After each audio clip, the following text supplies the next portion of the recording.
Comme nos sages nous disent, il y a 2 versets dans Tehillim. Une fois le verset qui nous dit la Shem Ares moi tout appartient à Kadosh Baruch Hu.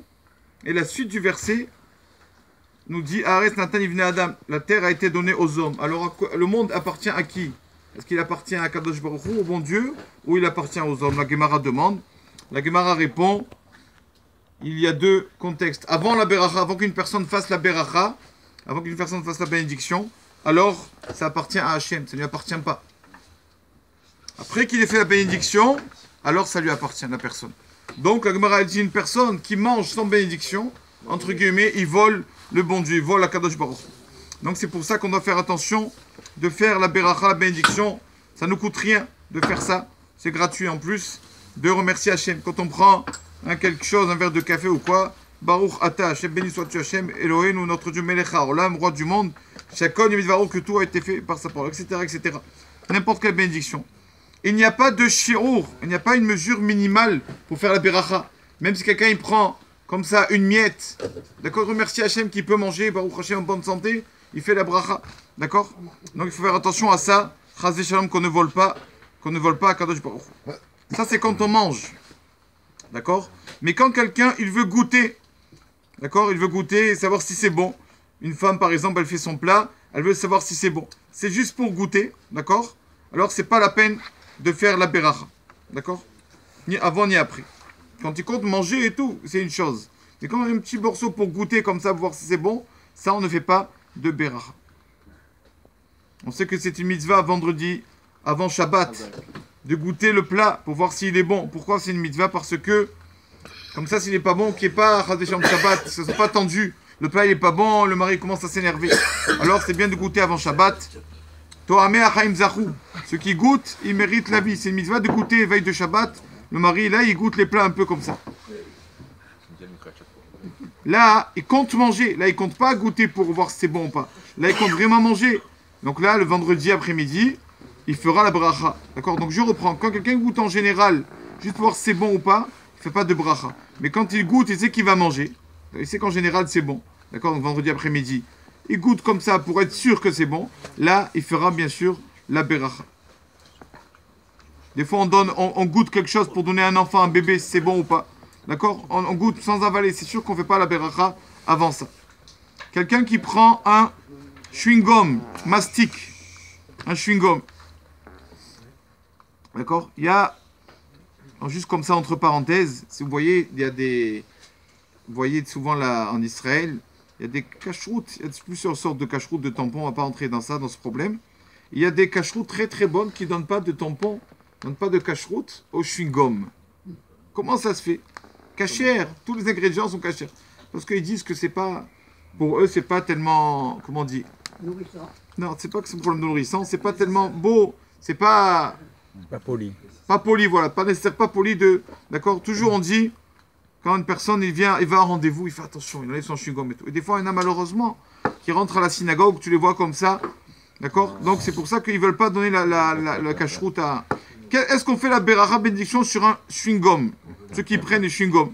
Souvent on prend, d'accord? Est-ce qu'on fait la beracha? Il y a sur ça une divergence dans la halakha. Le Rav Ovadia Yosef qui dit que oui, on fait la beracha, et d'autres rabbanim, le Rav Mazouz, Rav Moshe Levi qui disent qu'on ne fait pas la beracha. Chacun il fait comme son Rav. Voilà. Aujourd'hui, c'est la Iloula, d'accord, de Rabbi David Abou Hatzira. Rabbi David Abou Hatzira, c'est le frère de Baba Saleh. Il s'appelait Ateret Rochenou, la couronne de notre tête, comme ça on l'appelait. C'est le seul Rav qu'on a appelé comme ça. Ateret Rochenou, la couronne de notre tête, à tel point qu'il était sadique ce Rav. Pourquoi il était sadique? Parce qu'il a eu beaucoup d'épreuves dans sa vie. Laura Lénou, il a été 2 fois veuf dans sa vie, Dieu préserve. Et aussi, il a perdu tous ses enfants, sauf un. Il lui restait un. Et il a continué Baruch Hashem. Avec tout ça, ses épreuves, il a continué dans la Torah, Baruch Hashem. Il a été Kadosh Vetaor, pur et saint. Tout le monde connaît l'histoire. Au Maroc, c'était le Rav de Tafi la tête. Et donc, c'est quand la France a voulu conquérir le Maroc. Il y avait là-bas, donc le roi du Maroc qui a soupçonné les Juifs, bien sûr, de collaborer avec la France. Alors il a dit, je vais tuer tous les Juifs. Je vais raser tous les Juifs de cette ville. Et est venu Rabbi David Abou Hatzira, il lui a dit, écoute, s'il te plaît, ne les tue pas. je suis prêt moi à mourir à leur place. Moi, d'accord, toi et encore deux présidents de la communauté. Il dit d'accord. Et donc, il a emmené le jour de Shabbat. Le jour de Shabbat, le 14 qui se lève, Rabbi David Abu Hatzira, il allait faire le mikvé, il a fait sa prière le matin, il a mis ses habits blancs du Shabbat, il est allé sur la place là-bas de la ville, et tous les juifs, tout le monde est venu. Malheureusement, voir ça, le Rav qui va se faire tuer pour la communauté.